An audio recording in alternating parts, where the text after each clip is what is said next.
Hi everybody, welcome to Oxford News This Week. I'm Terry Stiles, and with me again this week is Jim Hughes. Hi Jim. Hey, back in the studio, I'm Jim Hughes. Things are happening in downtown. You want to check that out. Protesters are in our little town, and the safety path gets some needed bucks. All this and more, the Oxford News begins right now.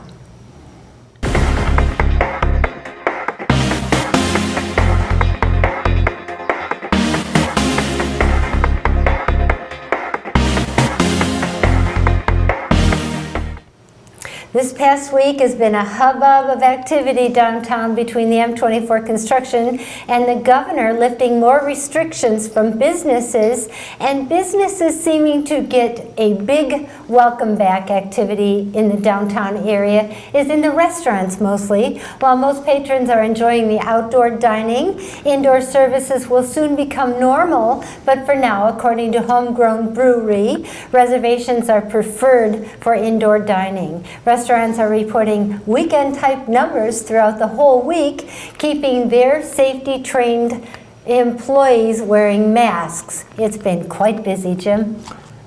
Good news there. Speaking of things opening, many people have been very curious as to whether the parks are open or what the rules are, and according to the Oxford Parks and Recreation website. Stony Lake Park is open to Oxford Township and Village residents as well. Non-residents, there is no entrance fee. The beach will be open, but no lifeguard on duty. The park pavilions are available to rent. Public restrooms are open, and the boat launch is open to the public. However, a little bit of a rule change here. Boat and wave runner launching is only limited to 4 watercraft only. For more information, you can check again their website. It's www.oxfordparkrec.org. Check that out. Also starting the last week, the parks will be restaffed. Are back in their offices, which is of course on Seymour Lake Park area. However, the office will remain closed to the public in-person traffic until June 22nd. Staff will be doing business by phone, and their phone number to remember, 248-628-1720. Terry? With protesters and demonstrations happening all over the nation, Oxford was not to be left out. Last week, about 300 protesters marched from Scripter Park on Gillespie Street to Centennial Park downtown.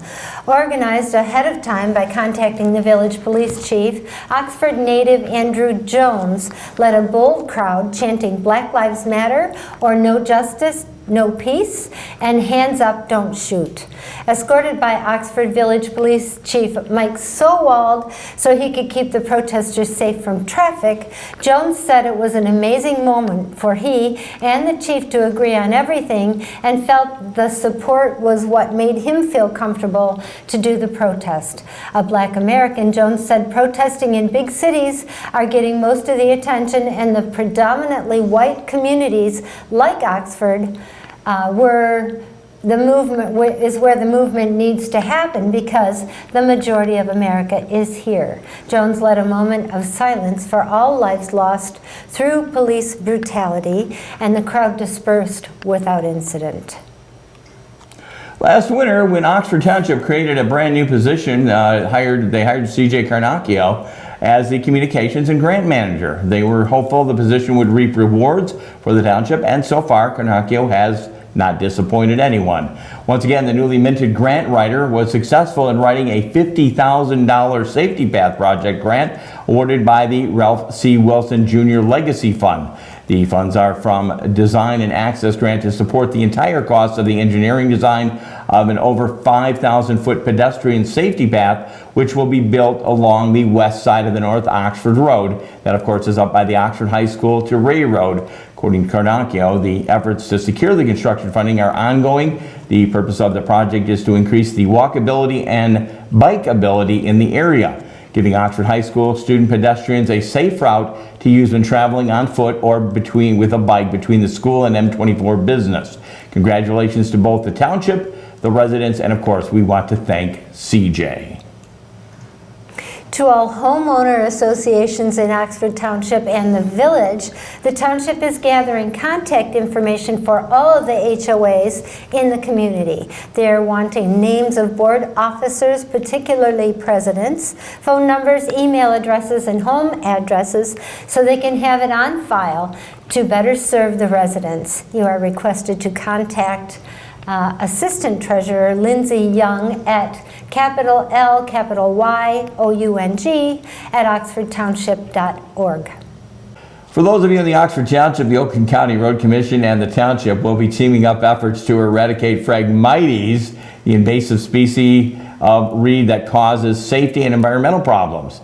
The cost of the program will be on a split 50-50 with the county, and the work will be done sometime between mid-August and mid-October. The remediation will be done with a herbicide along Country Road right-of-way, including along Davis, Lake Baldwin, Oakwood, Delano, Barber, Ray, Metamora, Hummer Lake, Granger, Dunlap, Lakeville, Seymour, Coates, Drainer, Newman, Stanton, Indian. We're covering a lot of areas here.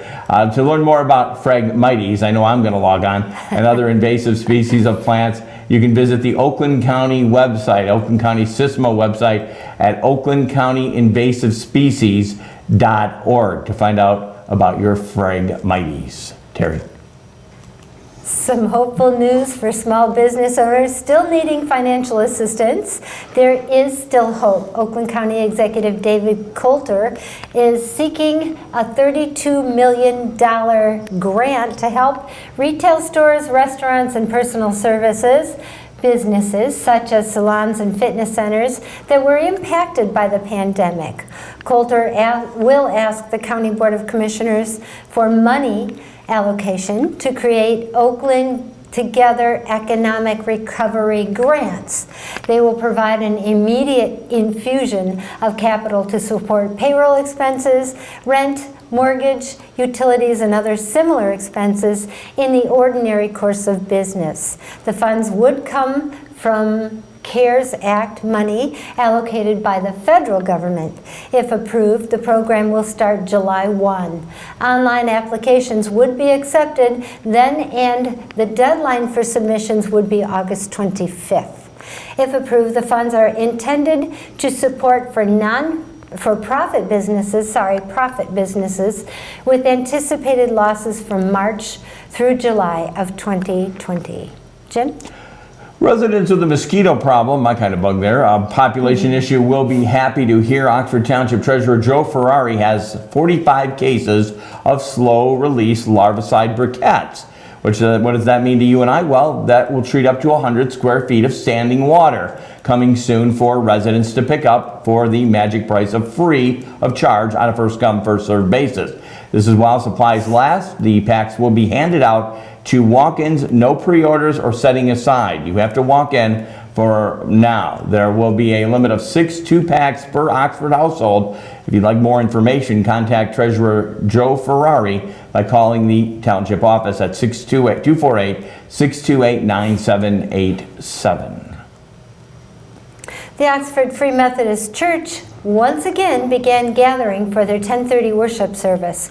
The church is following the directives given by the state, East Michigan Free Methodist Conference, as well as the CDC guidelines of social distancing and best practice for safety and well-being of others. Sunday school classes will not begin as of yet. However, the nursery is open with basic essentials. The church is located at 790 South Lapeer Road in Oxford. Jim? Well, I know a lot of you probably been wondering if sports would start up again, and according to the Michigan High School Athletic Association, fall sports is looking hopeful, as they released a fall athletic schedule last month during the stay-at-home orders that were lifted on June 1. Allowed schools to reopen athletic facilities, and for Oxford that means the beginning of fall 2020. The season on a different note, after 43 years with Bud Rowley, one of the best MHSAA history coaches, he's stepping off the field last season, but again they say let the games begin. Congratulations to Bud Rowley, and we hope for a great athletic season coming up in 2020. Terry? More hope for kids and adults. They can finally start their summer reading program with both Oxford and Addison Township libraries, beginning stage 1 of their opening plans.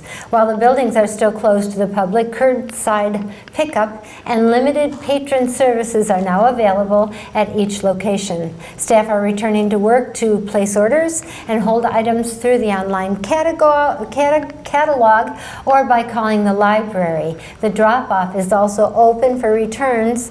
All returned items are quarantined for 3 days before checking them back in. The next stage of opening will be that patrons may enter the library but be limited to the lobby. That's it for Oxford News this week. If you'd like to learn more about these stories and others, you can pick up a copy of the Oxford Leader newspaper or catch us on Charter Channel 191 or AT&T Channel 99. I'm Terry Stiles. Jim, I'm thanks Jim for Hughes. joining us. Thanks for watching Oxford News this week, where we bring your news closer to home. We'll see you next week, everybody. Stay Bye-bye. safe.